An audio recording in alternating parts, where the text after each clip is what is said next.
Capítulo 10.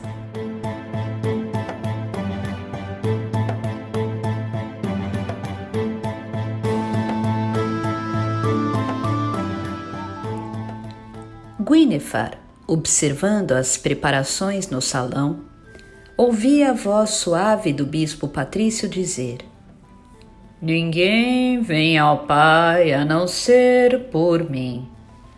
Olhou para a taça com emoções díspares. Metade dela dizia: "Esse belo objeto deveria ser consagrado, como quer Patrício a serviço de Cristo." Até mesmo Merlin, por fim, se aproximou da cruz. Mas a outra metade dela insistia contra sua vontade. Não, seria melhor destruí-lo, derreter o ouro se fosse preciso. Mas a outra metade dela insistia contra a sua vontade. Não, seria melhor destruí-lo, derreter o ouro se fosse preciso e moldar com ele outro cálice consagrado desde sua primeira existência, ao serviço do verdadeiro Deus, pois esse é da deusa, como a chamam, a mesma deusa que é a grande meretriz, inimiga de Deus desde o começo dos tempos.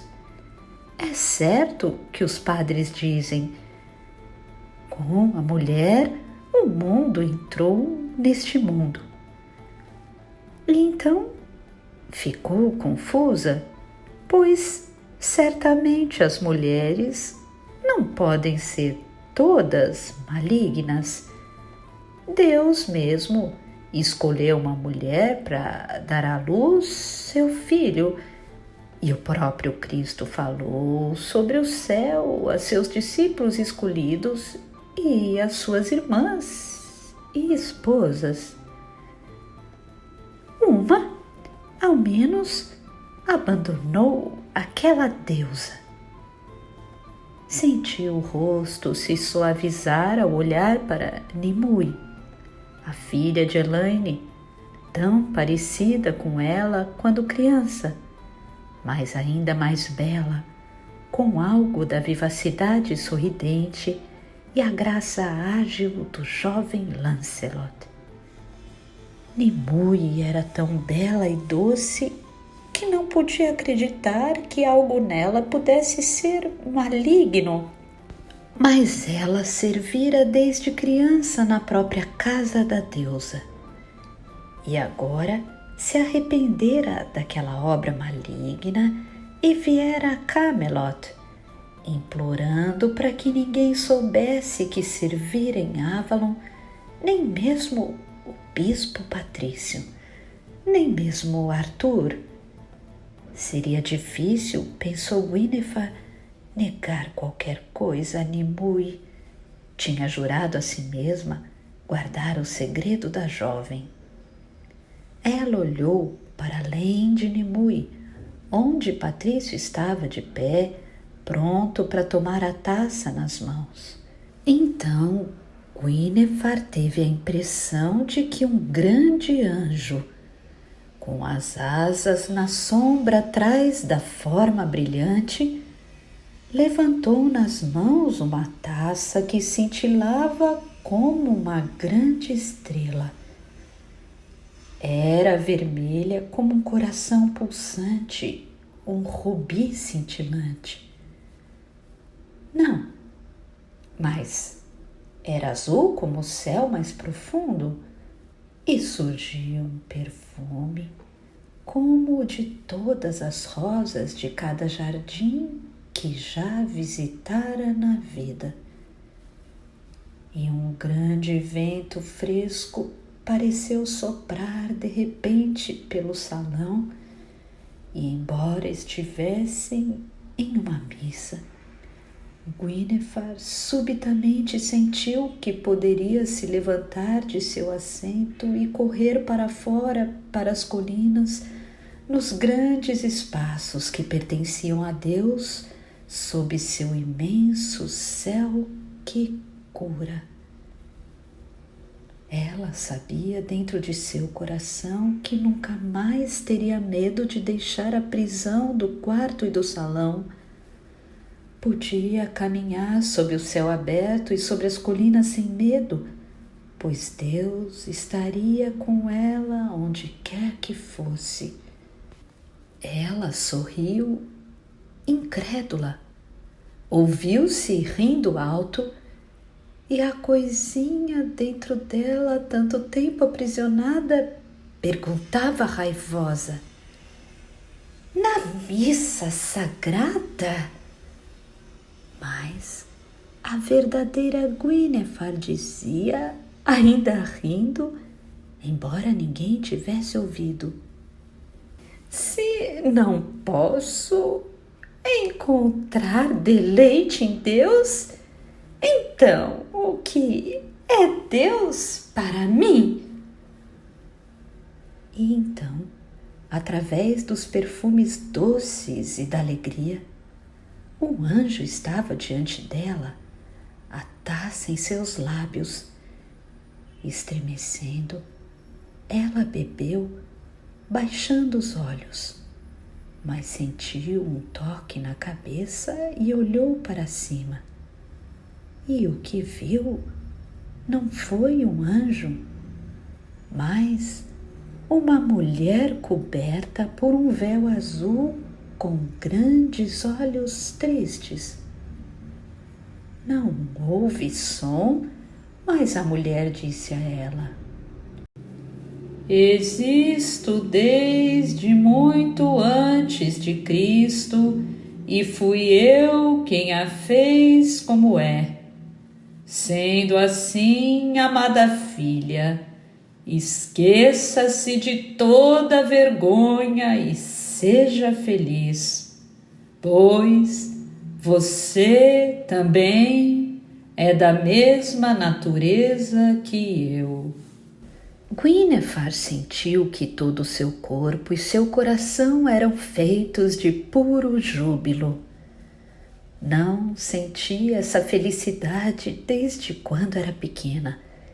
Nem mesmo nos braços de Lancelot jamais experimentara esse êxtase absoluto.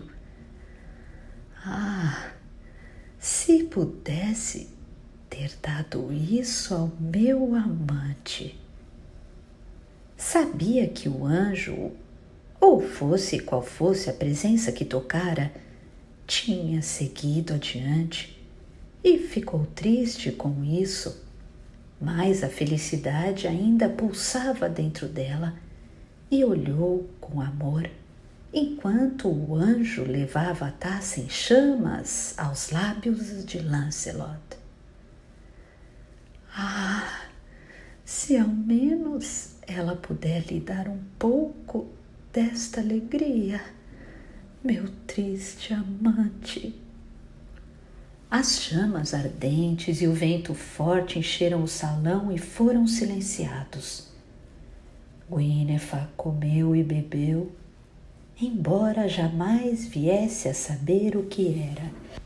Apenas que era doce e saboroso e se entregou à delícia daquilo. Certamente, o que esteve entre nós hoje é sagrado. O salão estava em silêncio, parecia nu e vazio na luz pálida do meio-dia. E Gawain se levantara gritando, e depois dele, Galahad. Juro que passarei toda a vida, se necessário, até que veja o Graal claramente diante de mim. O bispo Patrício parecia desmaiar e ela se lembrou de que ele era velho e o altar onde o cálice fora colocado estava vazio. Ela levantou-se rapidamente e foi até ele. Padre, disse, levantando uma taça de vinho aos lábios dele. Patrício bebeu. Enquanto a cor voltava a seu rosto enrugado, sussurrou: certamente algo sagrado esteve entre nós.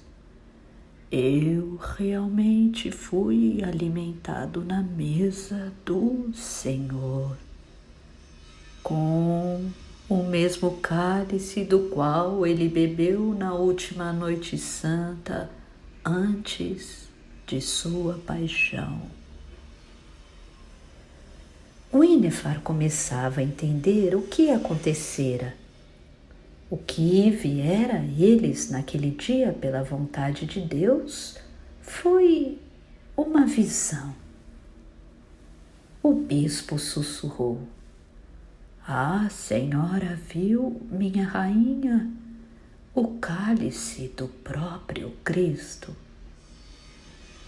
Não. Infelizmente, meu caro padre, talvez não seja digna disso, mas vi um anjo, creio, e pensei por um momento que fosse a Santa Mãe de Deus diante de mim. Deus enviou uma visão para cada um de nós, disse Patrício. Como rezei para que algo pudesse descer sobre nós, inspirar todos esses homens com o amor da verdadeira visão de Cristo. Winifred pensou no velho provérbio: cuidado com o que desejas, pois poderás ser atendido. Com certeza, algo havia inspirado aqueles homens. Levantavam-se um atrás do outro, jurando passar um ano e um dia procurando. E ela pensou: todos os membros da távola redonda agora se espalham aos 4 ventos. Olhou para o altar, onde o cálice fora colocado. Não, pensou, o bispo Patrício e Kevin O'Malley estão os dois tão errados quanto Arthur. Não se pode invocar Deus para servir a seus próprios propósitos dessa maneira. Deus sopra através dos propósitos humanos como um vento poderoso, como o movimento das asas de anjo que escutei hoje neste salão, e os rasga. E então se perguntou: o que está errado comigo? Pensando em criticar Arthur e até mesmo o bispo pelo que fizeram? Apesar disso, pensou com força renovada: por Deus, sim, eles não são Deus, são apenas homens e seus propósitos não são sagrados. Olhou para Arthur, que agora andava entre os camponeses e súditos na extremidade do salão. Algo havia acontecido lá. Algum camponês caíra morto, talvez sobrecarregado com o júbilo da sagrada presença. Ele voltou andando com uma aparência triste. Gawain precisa ir. Galahad, você também, meu filho. Bors, Lionel, como? Todos vocês? Meu senhor Arthur, chamou Mordred. Ele vestia como sempre o vermelho que lhe caía tão bem e que exagerava, quase ao ponto da caricatura, sua semelhança com Lancelot quando jovem. A voz de Arthur era delicada. O que é, meu caro rapaz? Meu rei, peço-lhe permissão para não sair nessa missão. Embora ela possa ser dada a todos os seus cavaleiros, alguém precisa ficar ao seu lado. Guinevere sentiu uma ternura transbordante pelo jovem. Ah, este é o verdadeiro filho de Arthur, não Galahad, todos sonhos e visões. Houve algum momento em que Mordred não tivera seu afeto ou sua confiança? Ela disse, tocada: Deus o abençoe, Mordred. E o jovem sorriu para ela. Arthur baixou a cabeça e afirmou: Que assim seja, meu filho. Era a primeira vez que Arthur o chamava assim diante de outros homens. Guinevere aferiu sua perturbação com aquilo. Que Deus nos ajude, Gwydion. Mordred, devo dizer. Com tantos de meus companheiros espalhados pelos 4 cantos do mundo, apenas Deus pode dizer se algum deles voltará um dia. Arthur apertou as mãos de Mordred e por um instante Guinevere teve a impressão de que ele se apoiava no braço forte do filho. Lancelot se aproximou dela e se curvou. Senhora, posso me despedir? Guinevere sentiu que as lágrimas estavam tão à flor da pele quanto a felicidade. Ah, meu amor, precisa mesmo partir nessa missão? Disse sem se importar com quem ouvisse as palavras. Arthur também parecia perturbado, estendendo a mão para o primo e amigo. Vai nos deixar, Lancelot? Ele assentiu, e havia algo arrebatado, sobrenatural, brilhando no rosto dele. Então, aquele grande júbilo também o alcançara. Mas por que, então, ele precisava partir para buscá-lo? Certamente estava dentro dele também. Por todos esses anos, meu amor, ela afirmou, você me disse que não era um cristão tão bom assim. Por que então precisa fugir de mim nesta busca? Ela percebeu que ele buscava as palavras e por fim respondeu. Por todos esses anos não sabia se Deus era apenas uma velha lenda contada pelos padres para nos assustar. Agora eu vi. Ele umedeceu os lábios com a língua, tentando encontrar palavras para algo além delas. Eu vi algo. Se uma visão assim pode existir, seja de Cristo ou do diabo. Certamente, interrompeu Guinevere. Certamente veio de Deus, Lancelot. Assim você diz, pois viu. Sabe, ele afirmou, segurando a mão dela contra o coração. Não tenho certeza. Acho que minha mãe zombou de mim. Ou todos os deuses são um, como Taliesin costumava dizer.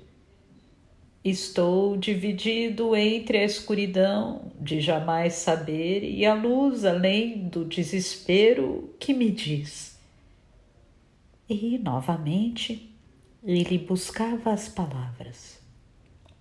Foi como um grande sino me chamando de longe, um brilho como as luzes distantes nos pântanos, dizendo: siga, e sei que a verdade está ali, ali, pouco além de meu alcance. Se eu simplesmente a seguir e encontrar uma fenda no véu que a encobre, ela existe. Se pudesse apenas alcançá-la, minha Guinevere, você me negaria a busca agora que sei que há algo que vale verdadeiramente a pena encontrar? Parecia que estavam a sós no aposento, não na corte diante de todos. Ela sabia que poderia persuadi-lo sobre tudo mais, mas quem poderia se colocar entre um homem e sua alma? Deus decidiu não dar a ele essa certeza e essa alegria, e ela não se espantava por ele ir agora buscá-las, pois sentira que estavam lá, mas sem a certeza ela também teria passado o resto da vida naquela busca. Estendeu as duas mãos para ele, sentindo-se como se o abraçasse diante de todos em plena luz do dia. Vá, então, meu amado, e que Deus recompense sua busca com a verdade que procura. Que Deus esteja sempre com minha rainha e que Ele permita que um dia eu volte a vê-la. Lancelot então se virou para Arthur, mas Guinevere não ouviu o que diziam. Viu apenas que ele abraçou o rei como fazia quando eram todos jovens e inocentes. Arthur ficou de pé, com a mão no ombro de Guinevere, observando-o partir. Às vezes penso, disse baixo, que Lance é o melhor de nós. E ela se virou para ele, o coração transbordando de amor por aquele grande homem que era seu marido, e respondeu: também penso assim, meu querido amor. Ele disse, surpreendendo-a: amo vocês dois, Gwen. Jamais pense que é menos importante para mim do que qualquer coisa na terra. Estou quase feliz por jamais me ter dado um filho. Completou quase em um sussurro, pois poderia então pensar que meu amor por você seria apenas por aquilo. E agora posso lhe dizer, eu a amo além de tudo, a não ser meu dever com esta terra, cujo governo foi-me dado por Deus, e não pode ter ciúme disso. Não, ela respondeu em voz baixa. E então, com total sinceridade e sem reservas, disse: E eu também o amo, Arthur. Jamais duvide disso. Nunca, nem por um momento duvidei disso, meu caro amor. Ele levou as mãos dela aos lábios e a beijou. E Guinevere estava, mais uma vez, tomada por aquela felicidade plena. Que mulher neste mundo teve tanto na vida que os dois maiores homens da face da terra a amassem? Em torno deles, os barulhos da corte soavam novamente, exigindo atenção para as coisas do dia a dia. Todos aparentemente viram algo diferente. Um anjo, uma donzela carregando o graal. Alguns, como ela mesma, viram a Mãe Sagrada, e muitos outros nada viram, nada além de uma luz muito forte, e foram tomados pela paz e pela alegria e receberam as comidas e bebidas de que mais gostavam. Agora corria um rumor de que, pela graça de Cristo, o que viram fora o próprio graal do qual Jesus bebeu na última ceia entre seus discípulos, quando partiu o pão e compartilhou o vinho como se fosse o corpo e o sangue do antigo sacrifício. Teria o bispo Patrício escolhido aquele momento para espalhar a história, enquanto estavam todos confusos e ninguém sabia de fato o que vira? Havia uma história que Morgana lhe contara. Lembrou-se Guinevere, fazendo o sinal da cruz. Jesus de Nazaré, diziam em Avalon, viera até ali na juventude para ser educado entre os druidas sábios de Glastonbury, e depois de sua morte, seu pai de criação, José de Arimateia, chegara àquelas terras e fincara o cajado no chão onde florescera o espinheiro sagrado. Não era razoável, então, que o próprio José tivesse trazido para cá a taça do sacrifício? Certamente, fosse o que fosse, era sagrado. De fato era algo sagrado, pois, se não viesse de Deus, poderia ser o feitiço mais maligno e, como tal beleza, tal felicidade poderia ser maligna. Ainda assim, não importava o que dizia o bispo. Fora um presente maligno, pensou Guinevere, estremecendo. Um por um, os cavaleiros se levantaram e partiram em suas missões, e ela agora olhava um salão quase vazio. Tinham partido todos os companheiros, com exceção de Mordred, que jurara ficar, e Kai, que estava velho demais e aleijado para partir. Arthur deixou Kai. Ela sabia que ele estivera consolando o irmão de criação por não tomar parte nessa missão com os outros. E disse: eu também deveria ter partido com eles, mas não pude. Não estragarei o sonho deles. Ela mesma serviu a ele um pouco de vinho e de repente desejou que estivessem em seus próprios aposentos e não ali, onde foram deixados sozinhos no salão da távola redonda. Arthur, planejou isso que aconteceu? Disse-me que planejava algo maravilhoso para a Páscoa.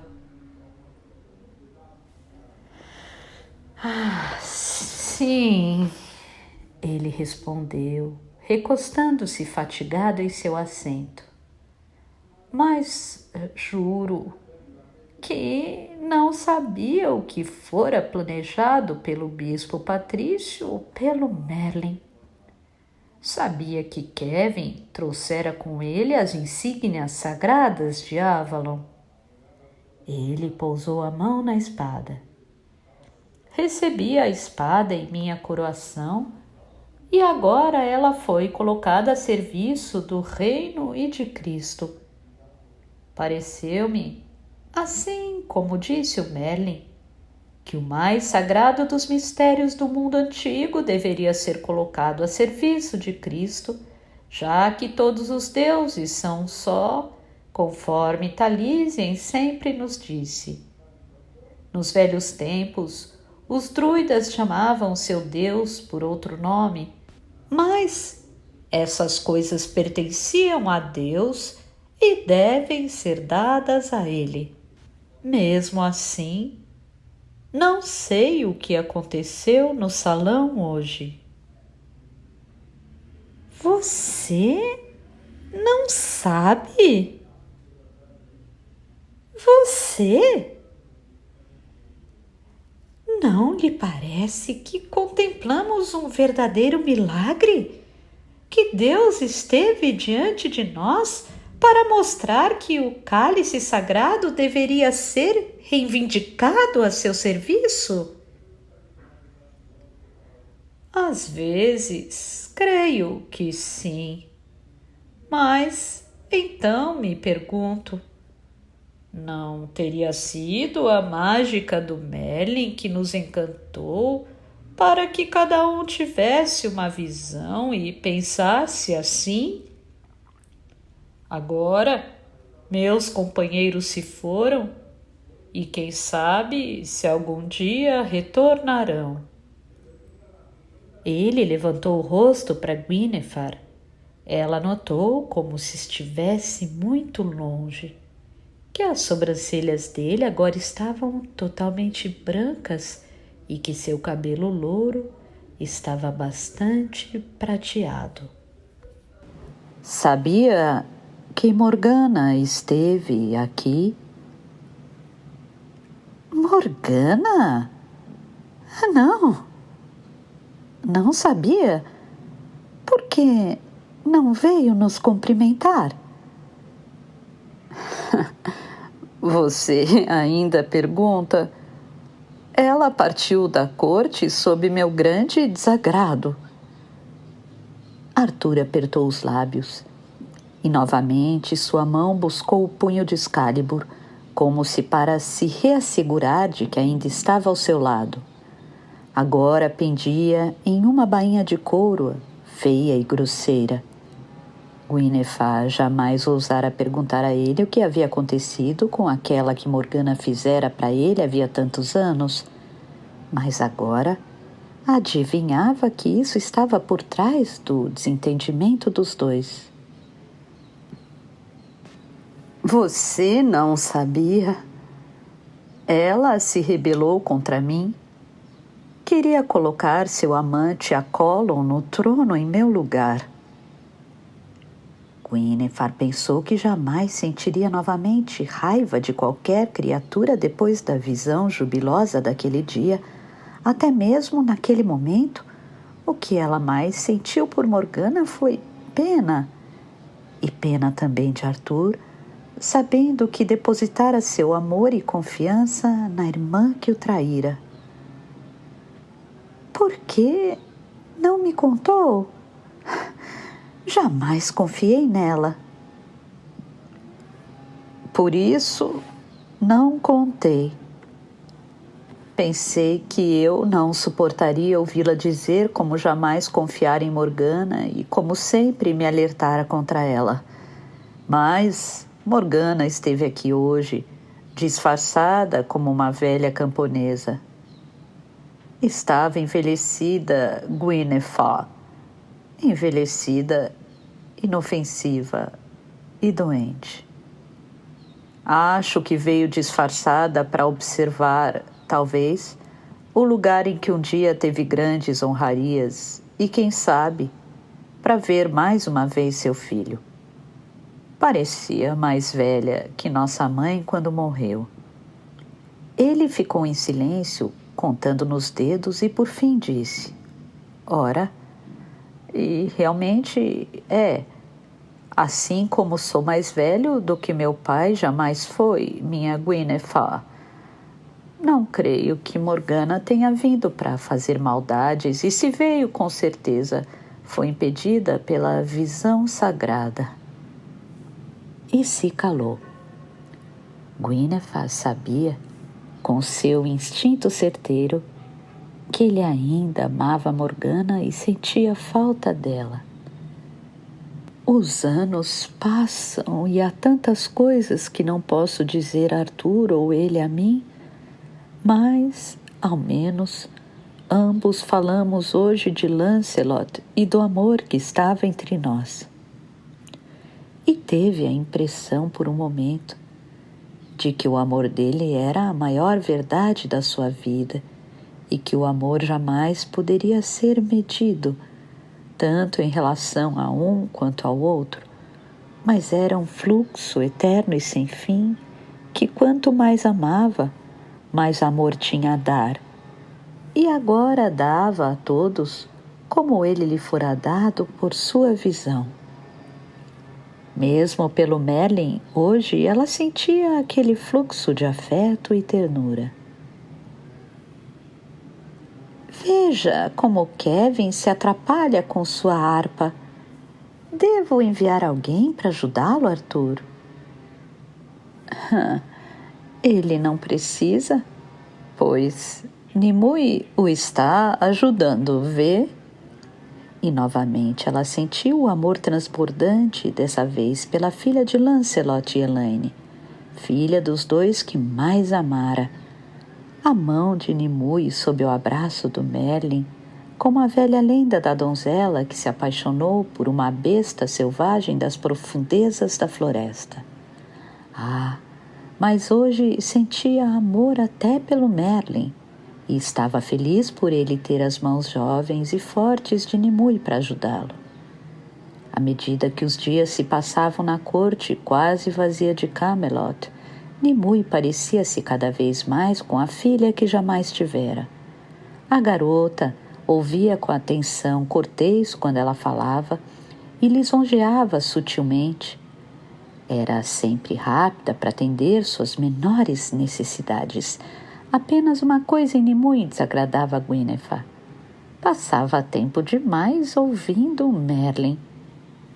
Ele pode dizer agora que é cristão, criança, avisou a rainha, mas no coração é um velho pagão comprometido com os ritos bárbaros dos druidas aos quais renunciou. Ainda é possível ver as serpentes que leva nos punhos. Nimue acariciou os próprios punhos acetinados. Ora, Arthur também? E eu também poderia tê-las, prima, se não tivesse visto a grande luz. Ele é um homem sábio e não há ninguém em toda a Bretanha que toque harpa com tanta maestria. E ali está o laço de Avalon para amarrá-la, retrucou Guinevere um pouco mais abruptamente do que desejara. Não, disse Nimue. Eu lhe imploro, prima, jamais diga isso a ele. Kevin não viu meu rosto em Avalon, não me conhece, e não quero que ele pense que sou uma apóstata daquela fé para essa. Ela parecia tão perturbada que Guinevere disse amorosamente: Ora, se assim deseja, não direi nada a ele.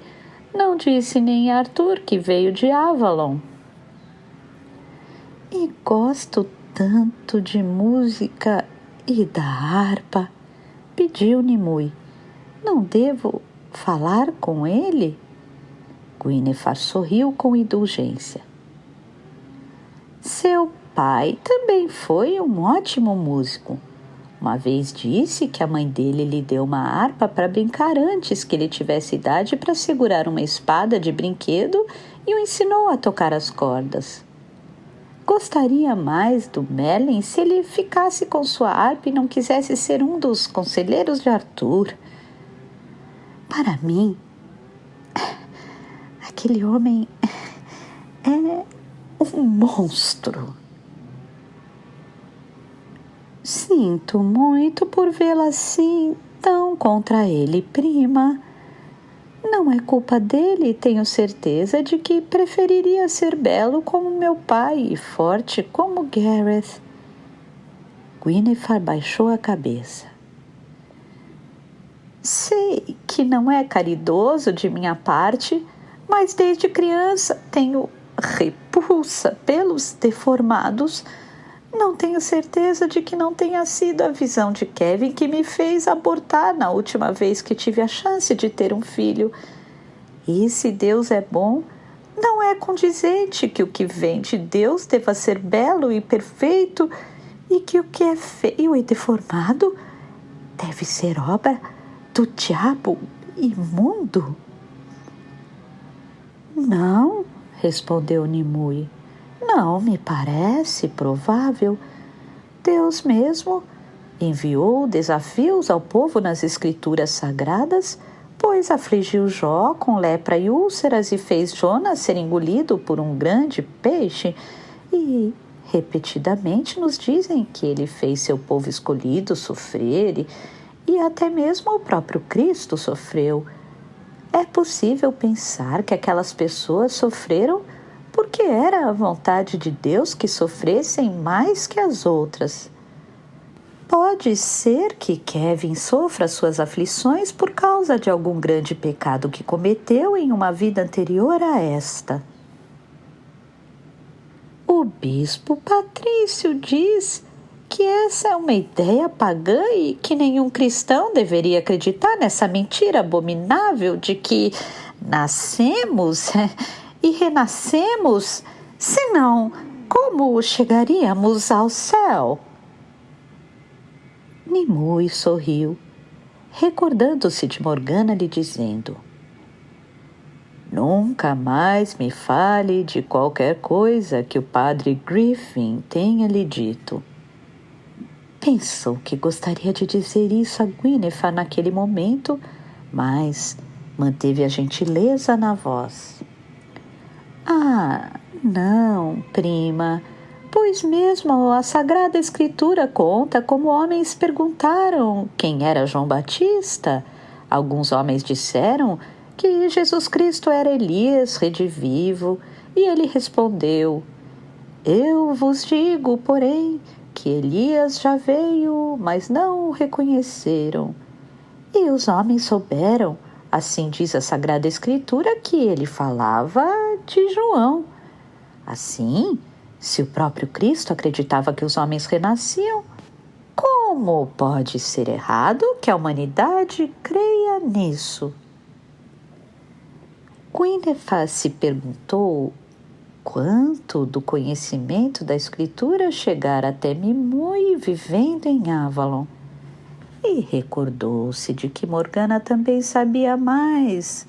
Às vezes pensava das Escrituras sagradas do que ela mesma.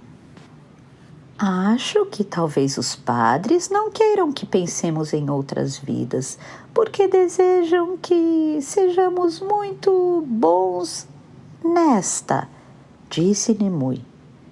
Muitos padres acreditam que não resta muito tempo antes que o mundo acabe e Cristo volte, e então temem que os homens esperem por outra vida para serem bons e não tenham tempo de atingir a perfeição antes da volta de Cristo. Se os homens soubessem que renasceriam, para que se esforçariam tanto para serem perfeitos nesta vida? Isso me parece uma doutrina perigosa, disse Gwyneth, pois se o povo acreditasse que todos os homens por fim devem ser salvos em uma vida ou outra, o que os impediria então de cometer pecados nesta? na esperança de que no final a misericórdia de Deus prevaleceria? Não acho que o medo dos padres ou da ira de Deus, ou de nada mais, jamais impedirá a humanidade de cometer pecados, respondeu Nimue, mas apenas quando ganharem sabedoria em todas as suas vidas é que saberão que erros são inúteis e que se paga pelo mal cedo ou tarde. Ah, quieta, criança!